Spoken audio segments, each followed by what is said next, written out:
নমস্কাৰ বন্ধু-বান্ধৱীসকল।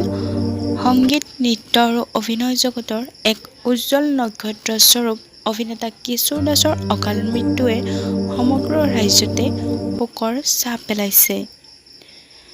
এজন বহুমুখী প্ৰতিভাসম্পন্ন অভিনেতা, যাৰ নৃত্য আৰু অভিনয়ে সদায় দৰ্শকক মোহাচ্ছন্ন কৰি তুলিছে।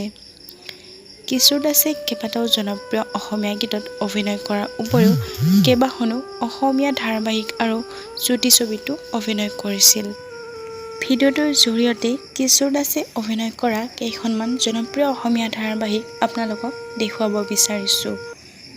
কিশোৰ দাসৰ প্ৰথমখন জনপ্ৰিয় ধাৰাবাহিক হৈছে ৰং চেনেলৰ বিধাতা, আৰু এই ধাৰাবাহিকখনৰ কিছু ভাল লগা দৃশ্যাংশ আপোনালোকক দেখুৱাব বিচাৰিছোঁ। হ'ব দিয়া, ইমান ফৰ্মেলিটিৰ দৰকাৰ নাই। মনটোহে আচল বস্তু। এটা শুদ্ধ আৰু পবিত্ৰ মন সকলোতকৈ ওপৰত। বেয়া মন আৰু বেয়া মনোভাৱ লৈ মানুহক দেখুৱাই ধৰ্ম কৰ্ম কৰি একো লাভ নাই। মৌচুমী, মোৰ কথাবোৰ বুজিছানে? বুজিছোঁ। কিশোৰ দাসৰ আন এখন জনপ্ৰিয় ধাৰাবাহিক হৈছে ৰং চেনেলত সম্প্ৰচাৰিত বান্ধোন। দেখিছো নহয়, খুৰা খুৰীৰ প্ৰতি এই ঘৰখনৰ প্ৰতি তই কিমান দায়িত্ব পালন কৰিছ। ভাইটি, সঁচা কথা ক'বলৈ গ'লে তোক মোৰ দাদা বুলি ক'বলৈ লাজ লাগিছে। যিটো সময়ত তই মোক খুৰাৰ সন্ধান উলিয়াত সহায় কৰিব লাগিছিল, সেইটো সময়ত তই নিজক লৈ ব্যস্ত আছ। সিমান স্বাৰ্থপৰ হৈ গৈছ। ভাইটি, নিচিঞৰিবি। চিঞৰিব ময়ো জানো, চিঞৰিলে মিছা কথাবোৰ সঁচা হৈ নাযায়। বন্ধু-বান্ধৱীসকল, কিশোৰ দাসৰ আটাইতকৈ জনপ্ৰিয় অসমীয়া ধাৰাবাহিকখন হৈছে ৰেঙনি চেনেলত সম্প্ৰচাৰিত নেদেখা ফাগুন। এই ধাৰাবাহিকখনৰ কিছু ভাল লগা দৃশ্যাংশ আপোনালোকক দেখুৱাব বিচাৰিছোঁ।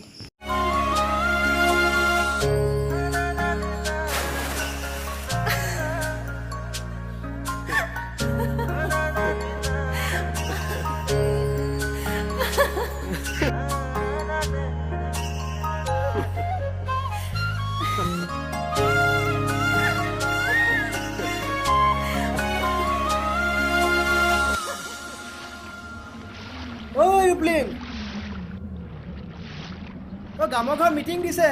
ল'ৰা ছোৱালীসকলক বান্ধি লৈ গ'ল।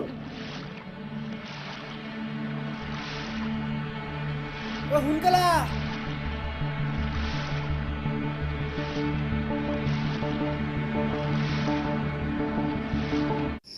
বন্ধু-বান্ধৱীসকল, এয়া আছিলে কিশোৰ দাসৰ অভিনীত জনপ্ৰিয় অসমীয়া ধাৰাবাহিক কেইখন। তেখেত সদায় আমাৰ মাজত স্মৃতি হৈ জীয়াই থাকিব, আৰু ভগৱানে যেন তেখেতৰ নিচিনা দ্বিতীয়জন কিশোৰ দাসক আকৌ পঠিয়াই এই পৃথিৱীলৈ। তেওঁ য'তেই আছে সুখত থাকক।